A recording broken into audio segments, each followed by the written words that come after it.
పట్లను మీరు సమన్యాయం చూపిస్తూ ఆల్రెడీ మనం విని ఉన్నాం.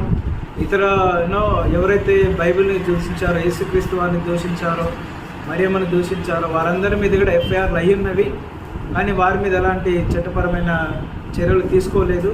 సో దయచేసి ఇరువురికి పక్షాన మీరు న్యాయం చేకూర్చాలని మేము కోరుకుంటూ ఉన్నాము. మరొకసారి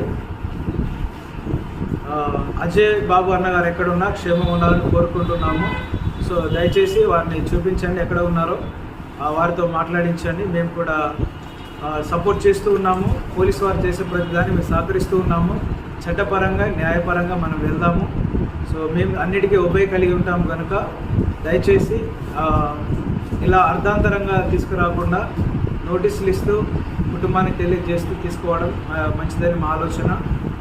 అదే రీతిలో మీరు ఎలాగైతే అజయ్ బాబు గారిని అరెస్ట్ చేశారో, బైబిల్కి వ్యతిరేకంగా మాట్లాడిన వారి యొక్క వీడియోస్ ఉన్నవి, ఆధారాలు ఉన్నవి, వారి మీద ఎఫ్ఐఆర్ కూడా జరిగినది.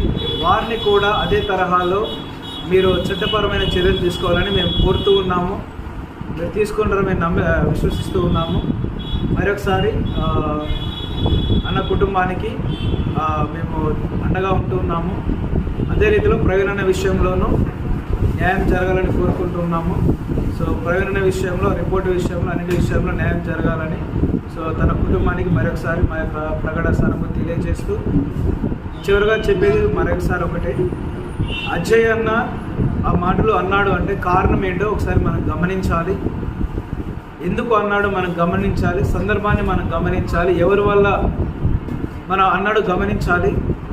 మీడియా వారు కూడా డిబేట్లను పిలిచి, అది హిందూ సోదరులైనా, ముస్లిం సోదరులైనా, క్రైస్తవ సోదరులైనా డిబేట్ చేసే వారిని పిలిచి వారిని భావోద్వేగాలకు గురి చేసేలాగా క్వశ్చన్స్ వేస్తూ, వారి సహనం కోల్పోయేలాగా క్వశ్చన్స్ వేస్తూ, వారిని సహనాన్ని కోల్పోయేలా చేసి నోరు జారేలాగా అనవసరమైనటువంటి వారిని కోపాన్ని రేకెత్తించే క్వశ్చన్లు చేస్తూ డిబేట్ పెడుతూ ఉన్నారు. అవి కూడా బంద్ చేస్తే మంచిది. సో ఏ ఒక్కరు మత బోధకులు కానీ ఎవరు డిబేట్స్కి రాకుండా ఎవరి విశ్వాసాన్ని వాళ్ళు బోధించుకుంటే మంచిది. చర్చెస్లో ఉన్న వాళ్ళు వారి యొక్క గ్రంథాన్ని బోధించుకుంటే మంచిది. ఆలయాల్లో వారి యొక్క గ్రంథాన్ని బోధించుకోవడం మంచిది. మసీదులో ఎవరి యొక్క ప్రతిష్టతను, ఎవరి యొక్క ప్రత్యేకతను వారు బోధించుకోవడం మంచిది. ఇలా మీరు డిబేట్లకు పిలవకండి, సోషల్ మీడియాలో చేయకండి, మీరు వాటిని రెచ్చగొట్టకండి.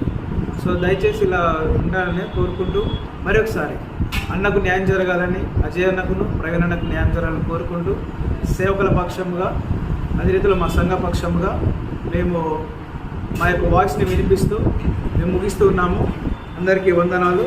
Thank you. Praise the lord.